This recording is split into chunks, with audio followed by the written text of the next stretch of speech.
नमस्कार दोस्तों, मैं डॉक्टर तन्मय बंसल आज फिर आपके सामने एक नई वीडियो के साथ। तो आज हम बात करेंगे कान में मैल के बारे में। अक्सर हमारे पास पेशेंट्स आते हैं जो कंप्लेंट करते हैं कि कान से सुनाई कम आ रहा है, या कान भारी हो गया है, या कान बंद हो गया है, या फिर कान में दर्द हो रहा है। जब हम उनका कान एग्जामिन करते हैं तो हमें मिलता है कि उनके कान में बहुत सारा वैक्स है जो अंदर फंसा हुआ है। मरीज़ से जब हिस्ट्री लेते हैं तो मरीज़ अक्सर बताता है कि उसको कान में रेगुलरली ईयरबड्स डालने की आदत है। वो कहता है कि मैं तो अपना कान रेगुलरली ईयरबड्स से साफ़ करता हूँ, फिर मेरे कान में मैल क्यों फंस गया। तो सबसे पहला सवाल जो मैल के लिए उठता है वो है कि कान में मैल आया कहाँ से।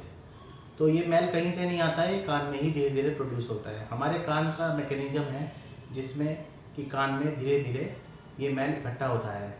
कान के अंदर जैसे शरीर पर पसीना आता है, इसी तरह से कान के अंदर थोड़ा सा ऑयली सिक्रीशंस निकलते रहते हैं। इनका काम होता है कान को एक तो लुब्रिकेट करके रखना, दूसरा बाहर से जो भी धूल मिट्टी या फिर कूड़ा या फिर कीड़ा या और भी कोई चीज़ कान में जा रही है तो ये उसको अपने अंदर एंगल्फ करके एक छोटी सी गोली बना देती है, जिसको कि हम मैल कहते हैं या वैक्स कहते हैं। तो ये मैल कहीं से आया नहीं, ये कान के अंदर ही धीरे धीरे प्रोड्यूस हुआ, और कान के अंदर इतना अच्छा सिस्टम बना हुआ है कि ये खुद से ही धीरे धीरे अपने आप बाहर निकलता रहता है।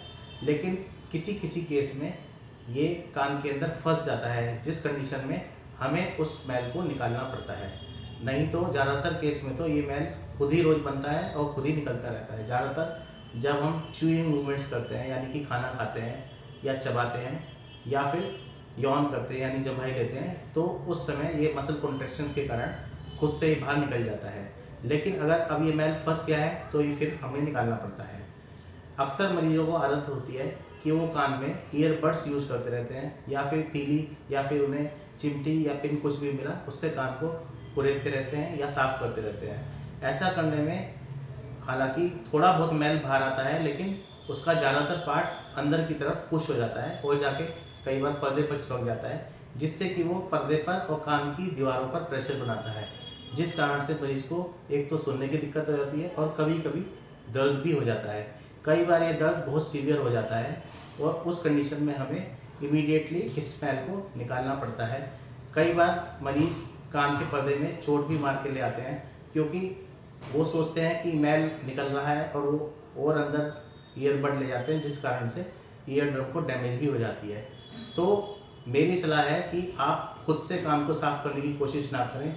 यदि आपको लग रहा है कि आपके कान में मैल फंस गया है या आपको पता है कि कान में मैल है, तो आप अपने नज़दीकी किसी ईएनटी स्पेशलिस्ट के पास जाएं, जो इसको बड़े आराम से निकाल सकते हैं। क्योंकि आप अपने आप से निकाल लेंगे या तो वो मैल अंदर पुश हो जाएगा या फिर कान में चोट लग जाएगी। अल्टीमेटली फिर भी आपको दवाइयाँ खानी पड़ेंगी और डॉक्टर के पास जाना पड़ेगा और सफ़र अलग से करेंगे। तो इससे अच्छा है कि आप खुद से उसे निकालने की कोशिश ना करें। आज जो हम आपको केस दिखाने जा रहे हैं वो एक छोटा बच्चा है जिसके कान में बहुत सारा मैल फंसा हुआ है। उसके पेरेंट्स ने भी यही हिस्ट्री दी है कि वो तो रेगुलरली बच्चे का कान साफ़ करते हैं, फिर ये इतना मैल कान में कैसे फंस गया। बच्चा जब हमारे पास आया तो उसके कान में दर्द हो रहा था। हमने सक्शन मशीन की मदद से मरीज़ के कान से सारा मैल साफ़ कर दिया और बच्चा बहुत कंफर्टेबल रहा और उसके बाद घर गया। तो अब हम देखते हैं उस वीडियो में कि किस तरह से हमने उस बच्चे का मैल निकाला।